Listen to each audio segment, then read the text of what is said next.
بسم الله الرحمن الرحيم، والصلاة والسلام على أشرف المرسلين سيدنا ونبي الحبيب العالي القدر العظيم الجاه الفاتح ما أغلق والخاتم لما سبق ناصر الحق بالحق والهادي إلى صراطك المستقيم صلى الله عليه وعلى آله وأصحابه حق قدره وامتداله العظيم. سبحانك لا علم لنا إلا ما علمتنا إنك أنت العليم الحكيم. اللهم علمنا ما ينفعنا وانفعنا بما علمتنا وزدنا علما. وبعد، نكمل إن شاء الله هذه السلسلة النورانية من صحابة سيدنا رسول الله صلى الله عليه وسلم.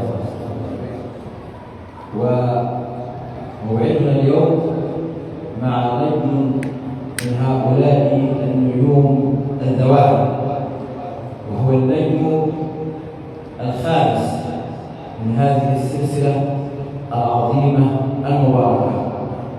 تحدثنا أولا عن سيدنا عبد الله بن أنيس رضي الله عنه، ثم عن سيدنا جليبيب رضي الله عنه، ثم عن سيدنا نعيمان رضي الله عنه، ثم عن سيدنا حذيفة رضي الله عنه.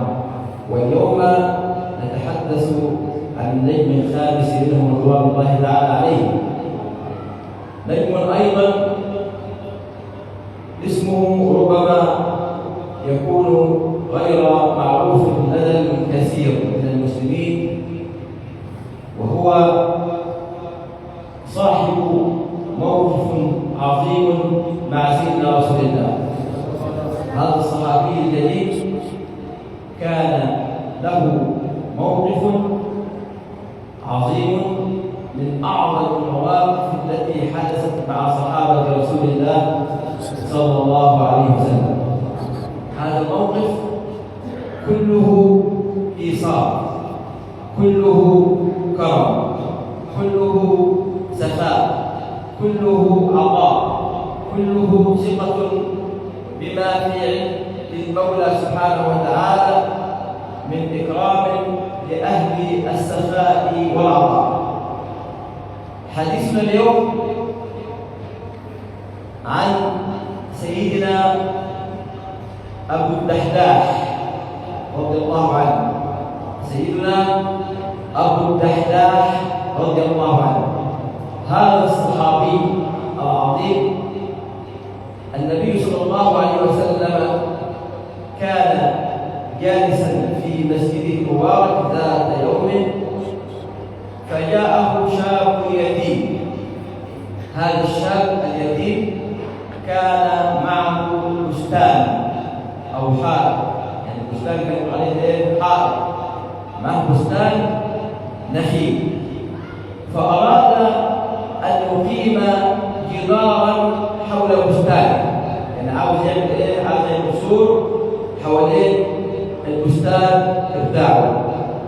فاعترض هذا الحائط نخلة بجار له، يعني عاوز هذا هو، وفي نخلة في طريق الجدار أو السور. فذهب إلى جاره وقال له: بعني هذه النخلة. فرفض، قال: هبها لي، لا هبه. فرفض، فكده السور مش يستقيم.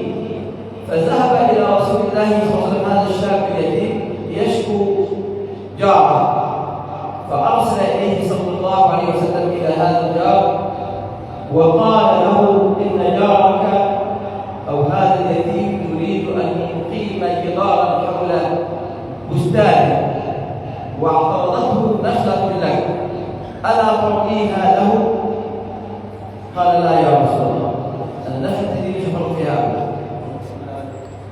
قال صلى الله عليه وسلم مغريا هذا الرجل: أتعطيها له وتكون لك بدلا منها نخلة في الجنة يسير الراكب في ظلها 100 عام. عرض صخب جدا جدا جدا، كل سخاء، هيكون لك نخلة مكانها في الجنة، ومش نخلة وبس، النخلة هذه يسير الراكب في ظلها 100 عام. الواحد راح نخلة كده ويسير في ظلها 3 دقائق ونخلة في زيها، فمن بعد نخلة يسير في ظلها الراكب 100 عام. العقد يترفض ما يترفضش عقد، ولكن هو رفض، قال لا يا رسول الله. فكان حاضر هذه الجلسة سيدنا أبو الدحداح، سمع العقد فقال يا رسول الله إن أعطيته هذه النخلة يكون لي بدلا منها نخلة في الجنة؟ قال نعم. طبعا معروف ان يكون له نخل في الجنه، ده اكيد هو في الجنه هو، ويكون نخل في الجنه وهو في النار، اكيد هو مع نخل، اكيد ده يقينا انه يدخل الجنه، وبشرى انه صاحبها سيدخل الجنه. قال نعم صلى الله عليه وسلم. فقال للرجل صاحب النخله اتعرف بستاني؟ انت عارف البستان بتاعي؟ قال ومن في المدينة لا يعرف بستان أبو الدحداح ذو 600 نخلة والقصر المنيف والبئر العذب والسور الشاهق. كانوا حد في المدينة نفس البستان بتاعك فيه 600 نخلة وفي قصر، يعني بيت، قصر يبصر لهم القصر يعني بيت كويس كده تمام، وفيه بئر عذبة وسور حواليه. من في المدينة لا يعرف بستان أبو الدحداح؟ وإن تجار المدينة كلهم يتسابقون على شراء تمرها. قال أتبيعني نخلتك بهذا البستان؟ فالرجل قال له أتهزأ بي يا أبا الدحداح؟ قال لا والله. تديني نخلة في المكان اللي قلت ده كله؟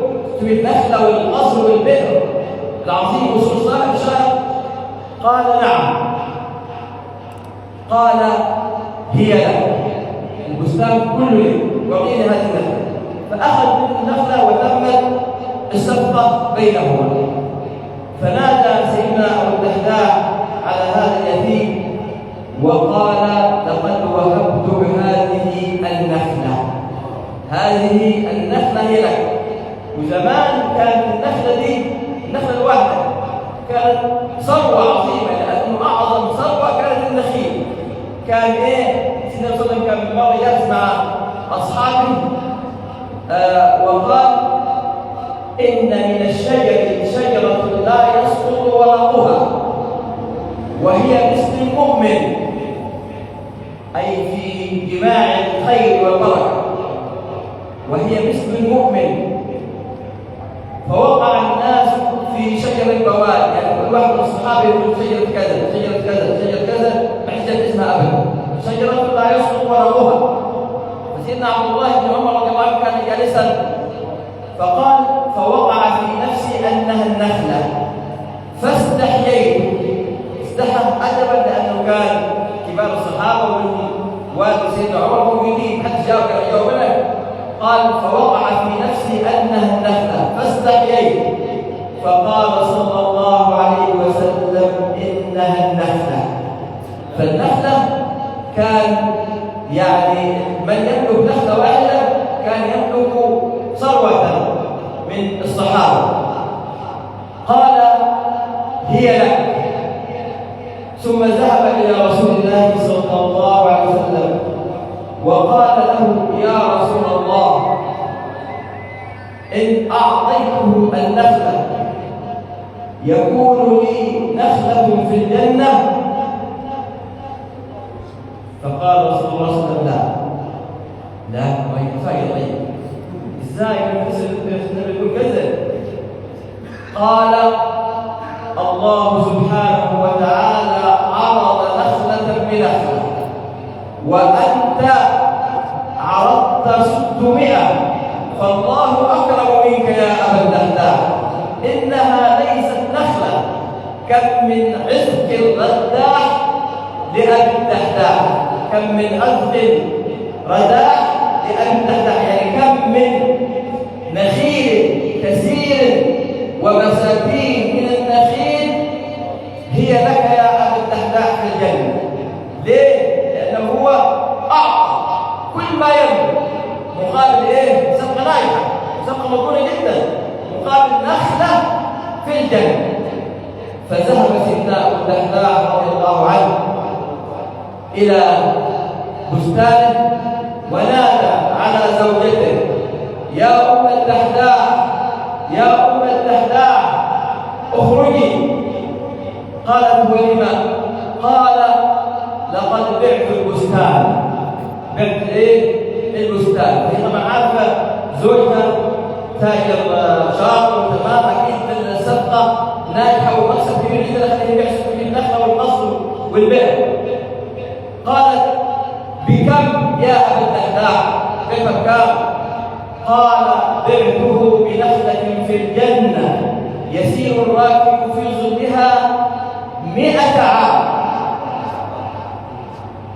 دلوقتي منتظرين ايه؟ رد فعل الزوجه. يعني كل واحد كان كده مثلا زوجته في البيت بيقول لها ايه؟ انا بعت كل البضاعه وكان بايه؟ بنخله في الجنه.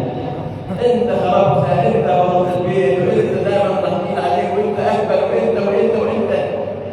هذا حال زوجاتنا، لا تبالي بحلال بحرام، ما يشغل ولا. قالت له هذه الزوجة: ربح البيع يا أبا الدحداح، ربح البيع يا أبا الدحداح، ربح البيع يا أبا الدحداح. هؤلاء هم صحابة رسول الله الذين يجب أن نحفظ أسماءهم ونحفظ سيرتهم، فكلها خير وكلها بركة وكلها صلاح وكلها إيثار وكلها كرم. أنفقوا ما عندهم وما يملكون، فأفاض المولى سبحانه وتعالى عليهم من واسع كرمه وفضله. نسأل المولى سبحانه وتعالى أن يعرفنا إياهم، وأن يربط قلوبنا بمحبتهم، وأن نسير على نهجهم وعلى سنة سيدهم وسيدنا رسول الله